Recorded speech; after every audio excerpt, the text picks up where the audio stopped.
Olá, amigo e seguidor.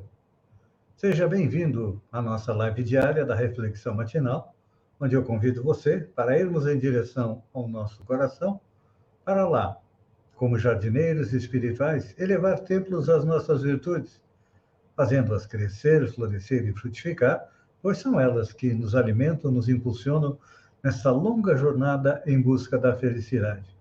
Jornada essa que não começou nesta encarnação, não. Esta é só mais uma. Mas, agora, nós temos o benefício do conhecimento da doutrina espírita, que nos mostra que, através das reencarnações sucessivas, nós vamos nos aproximando da felicidade. E é claro que, para nos aproximar dela, nós temos que retirar aquilo que nos incomoda, o que nos não deixa crescer, evoluir, que são os vícios e defeitos. E como bons jardineiros, temos que arrancá-los do nosso coração. E nada melhor do que uma ajuda de uma passagem evangélica para fazer isto neste dia de hoje. E hoje nós vamos refletir sobre uma passagem de uma epístola de Paulo aos Efésios, onde ele diz o seguinte: assim devem os maridos amar suas próprias mulheres, como a seus próprios corpos. Quem ama sua mulher, ama-se a si mesmo. Vou repetir. Assim devem os maridos amar suas próprias mulheres, como a seus próprios corpos. Quem ama sua mulher, ama-se a si mesmo. A gente até pode se espantar ao ouvir isso de Paulo, porque muitas vezes o apóstolo dos gentios tem sido acusado de excessiva severidade com o elemento feminino. Em alguns trechos das cartas que dirigiu às igrejas, Paulo propôs medidas austeras que, de certo modo, chocam inúmeros aprendizes. Poucos discípulos repararam na energia das palavras dele, a mobilização dos recursos do Cristo para que se fortalecesse a defesa da mulher e dos patrimônios de elevação que lhes dizem respeito. É importante a gente lembrar que Jesus começou o legítimo feminismo, ou seja, a defesa da mulher.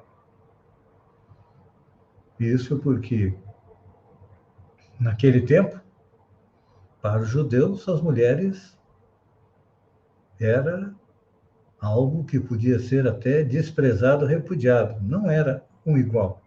Tanto que a mulher que fosse flagrada em adultério podia ser morta por apedrejamento.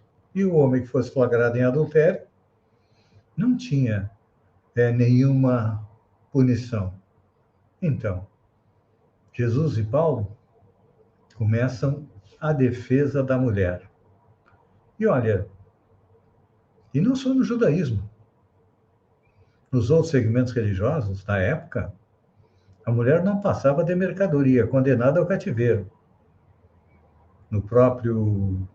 Na própria pátria dos judeus, Davi e Salomão não conseguiram fugir aos abusos da sua época nesse particular.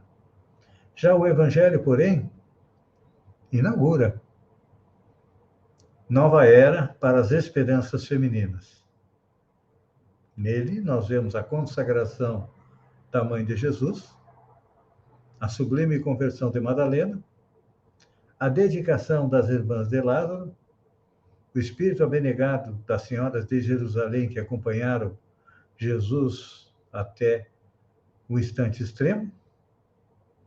Então, desde Jesus, nós observamos um crescente respeito na Terra pela missão feminina. E Paulo de Tarso foi o consolidador desse movimento regenerativo.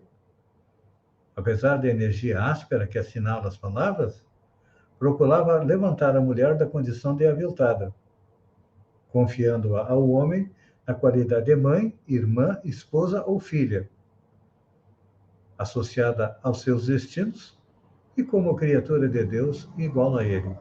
É importante a gente lembrar que Kardec questiona no Livro dos Espíritos se nós temos o que nos leva a escolher encarnar no corpo de homem ou no corpo de uma mulher. E os Espíritos respondem a Allan Kardec que enquanto estamos na espiritualidade, o importante são as lições que aprendemos quando estamos num corpo masculino como num corpo feminino. E vem a lei humana, 150 anos antes, a doutrina espírita, dizer que tanto homens como mulheres têm direitos e deveres iguais. Os direitos iguais começaram a ser questionados pela mulher a partir da Revolução Francesa, onde as mulheres começaram a ter direitos iguais, porque até então não tinham direito a nada. O próprio direito ao voto foi adquirido agora, no início do século passado, e as mulheres não tinham direito ao voto. Aqui no Brasil, somente na Constituição de 1988, a chamada Constituição Cidadã, é que as mulheres tiveram direitos e deveres iguais aos do homem. É claro que os espíritos nos colocam que nós podemos encarnar tanto como homem, tanto como mulher, e que em cada sexo nós temos funções diferentes. A função da mulher, a principal delas é a função da maternidade. A mulher pode ser mãe, nós homens não. Nós podemos, no máximo, ser pais, mas também temos a nossa função dentro da família. E quando a gente percebe que a família acaba perdendo os seus rumos, nós vemos a sociedade balançar.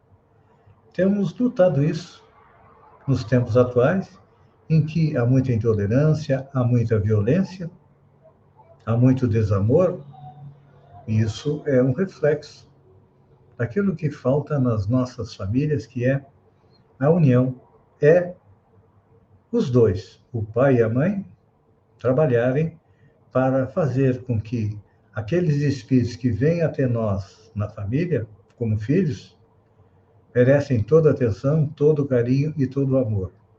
E quando nós negligenciamos isso, nossos filhos acabam se transviando, e muito da violência que está acontecendo nos dias de hoje é porque pai e mãe abdicaram da educação moral dos filhos, acreditando que isso é responsabilidade da escola. Mas não. A escola tem a responsabilidade de repassar conhecimento nos dias atuais. No futuro, ela também vai ter esta função da educação moral. Mas, enquanto isso não acontece, é claro que a função principal do pai e da mãe é encaminhar os filhos, e principalmente a mãe. Através do amor, ela pode moldar muitos espíritos que vêm com uma tendência negativa, e são espíritos tão velhos quanto nós, fazer com que essas tendências negativas sejam abrandadas através do quê? Através do amor. Pense nisso, pai, pense nisso, mãe, e enquanto eu agradeço a você por ter estado comigo durante esses minutos, fiquem com Deus e até amanhã, no amanhecer, com mais uma reflexão matinal. Um beijo no coração, aproveitem o feriado para conviver com sua família, e até amanhã, no amanhecer, com mais uma reflexão matinal. Até lá, então.